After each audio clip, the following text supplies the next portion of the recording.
Ricketts Point Marine Sanctuary is one of my favorite locations when it comes to photographing seabirds, and it's quite close to Melbourne's CBD as well. It has beautiful sandstone reefs, sea caves and rock pools, and the amazing intertidal rock platforms are home to several bird species as well, such as crested terns, cormorants and Australasian pelicans. I wanted to return to this location for quite some time and was lucky to pick the perfect day for an early morning bird photography session on one of the coldest days we had recently in Melbourne, and even though it was quite chilly, it was definitely worth it. Unfortunately, I had a bit of a technical hiccup as I was way too excited about the terns from the moment I first spotted them, and I completely forgot to switch on the wireless audio on my GoPro and only realized right towards the end when my battery was down to 3%. Anyway, I still wanted to show you a bunch of images I captured with my Canon R7 and the Canon EF 100 to 400mm telephoto zoom on this beautiful day. I was especially happy with some of the in-flight shots I managed to grab of greater crested terns as they returned to their small colony, and also with some detailed images of Australian pelicans, so let's have a look. Just before the images, if you'd like to know what settings I normally use for these kinds of shots and how I set up my Canon R7 for bird photography, then have a look at this in-depth tutorial after. Before I started taking the images of the greater crested tern colony, I also managed to take a few shots of Australasian pelicans. This species is quite massive, their wingspan can reach up to 2.5 meters and weigh close to 7 kilograms. They are one of the largest flying birds on our planet. Initially, there were 4 around, just chilling near a rock pool, and one of them was particularly busy preening. I can't believe how flexible their neck is.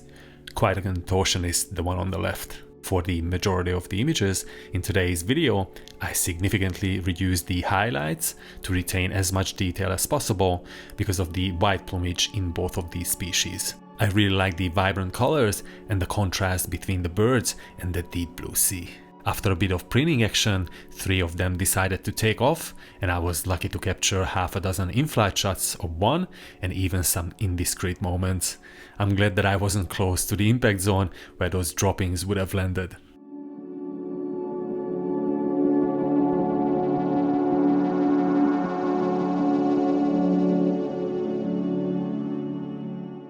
After this sequence, I got a bit closer to the only one that stayed behind for about 10 more minutes and took a few more portraits. All of these have slightly different crops and angles as I try to simplify the compositions. I was about to leave and approach the terns when it suddenly started to take off, and was super stoked that I was able to take a dozen quite decent and very detailed shots of this gorgeous pelican. They are so powerful but also graceful at the same time, especially once they are in the air.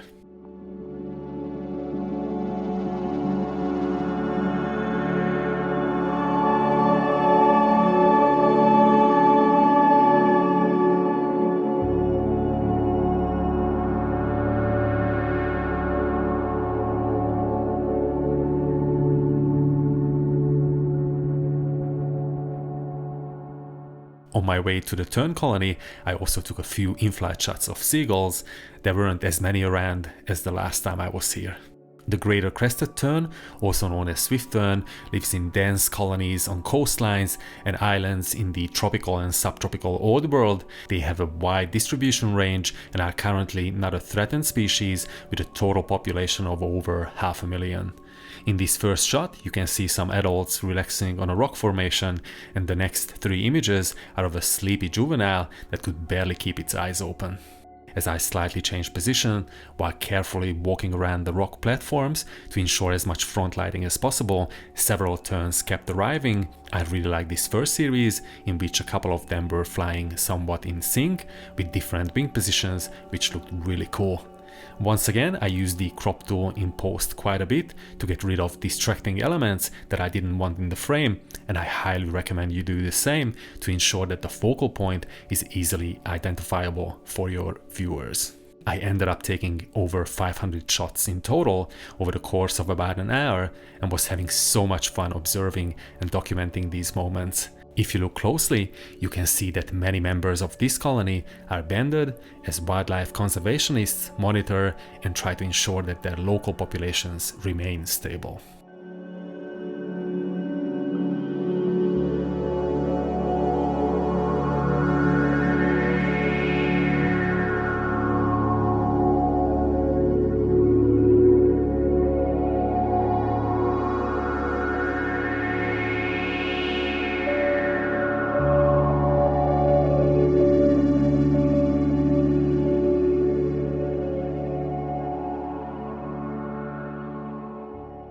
I left simple, minimalistic in-flight shots for last, with some of them more heavily cropped than others. I also varied the compositions throughout these frames, sometimes leaving plenty of space in front of the bird just to make sure that there was some breathing room in the direction of the flight, but also placing the subject in the center for proper balance when the angle was different.